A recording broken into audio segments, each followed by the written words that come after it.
L'Afrique du Sud, champion en titre, aborde ce quart de finale avec une détermination sans faille.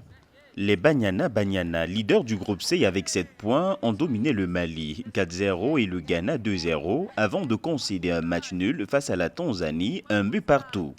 Forte de son expérience et de son collectif affûté, l'équipe amenée par Germaine Sowe-Posenwe mise sur un jeu fluide et une maîtrise tactique pour écarter le Sénégal et poursuivre sa route vers un nouveau titre continental. We understand each other much better. L'équipe a commencé à s'unir beaucoup plus. Nous nous comprenons les unes les autres beaucoup mieux. Je pense qu'en entrant dans le prochain match, nous serons prêts mentalement et physiquement. Nous savons ce qui nous attend. Mentally and physically, we know what's at stake. De son côté, le Sénégal, classé troisième du groupe A, a obtenu son billet pour l'écart en tant que meilleur troisième. Si l'équipe a marqué les esprits en battant la RD Congo 4-0 grâce au doublé de Mama Diop et Nguenar Ndiaye, elle a également souffert dans ses autres rencontres, encaissant des défaites contre la Zambie 3-2 et le Maroc 1-0.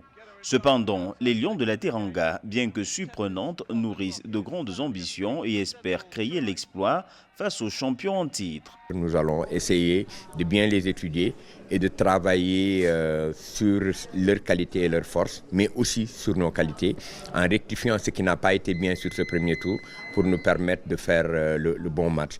Parce que l'un des objectifs, c'était de nous qualifier en quart de finale pour la deuxième fois de suite. C'est fait.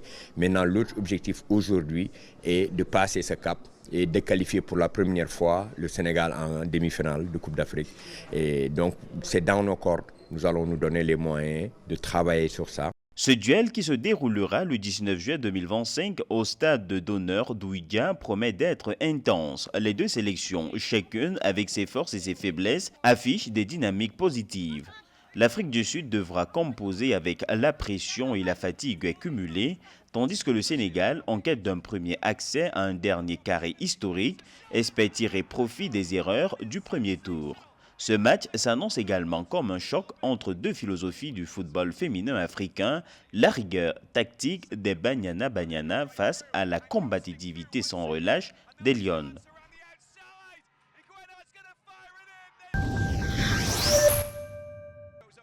À la CAN féminine 2025, deux attaquantes se distinguent par leur performance exceptionnelle.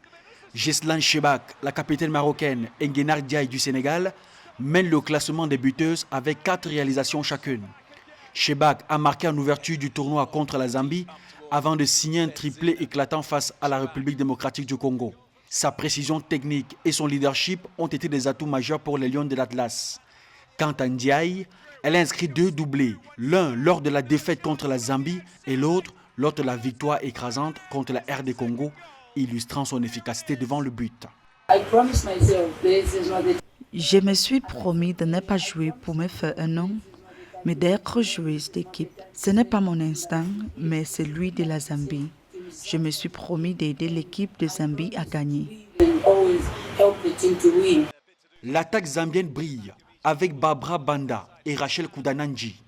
Banda a marqué un doublé spectaculaire contre le Maroc, tandis que Koudanandji a inscrit des buts dans chaque match de la phase de groupe, portant son total à 3. Leur complémentarité, alliant puissance et mobilité, fait de la Zambie une équipe à ne pas sous-estimer. D'autres joueuses comme Mama Diop du Sénégal, Chinwendu Ihwezo du Nigeria et Yasmine Mrabet du Maroc figurent également parmi les meilleures buteuses avec 2 réalisations chacune.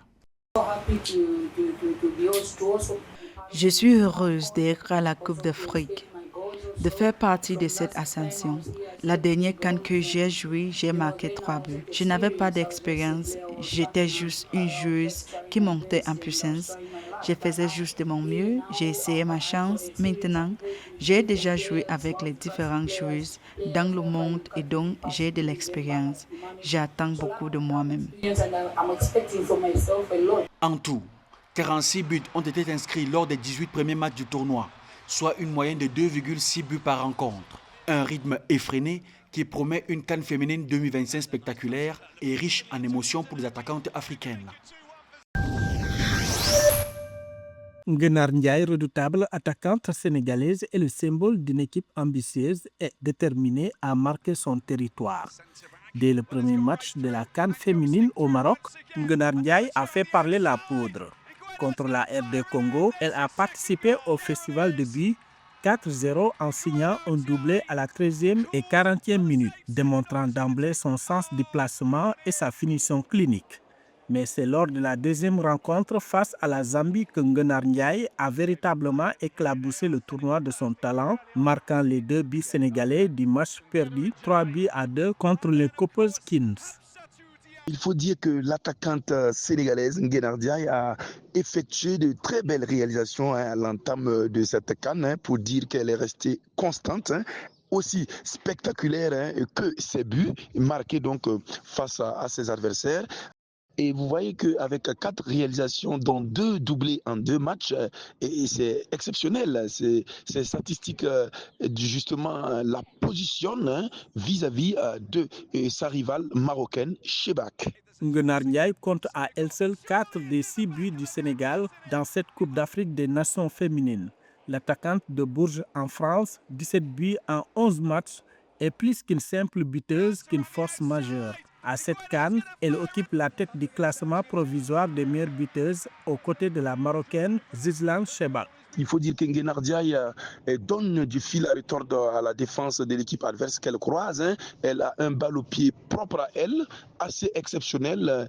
Et aussi, elle arrive justement à transcender les difficultés défensives qui, en tout cas, se mènent contre elle. Alors que le Sénégal espère un statut de meilleur 3e au terme de la fin des matchs de poule pour se qualifier en quart de finale, tous les regards sont tournés vers Nguenar Ndiaye. La joueuse de 30 ans est un atout majeur pour l'équipe sénégalaise. Avec ses 4 buts, elle est certainement prête à continuer de rugir et de porter son équipe vers de nouveaux sommets.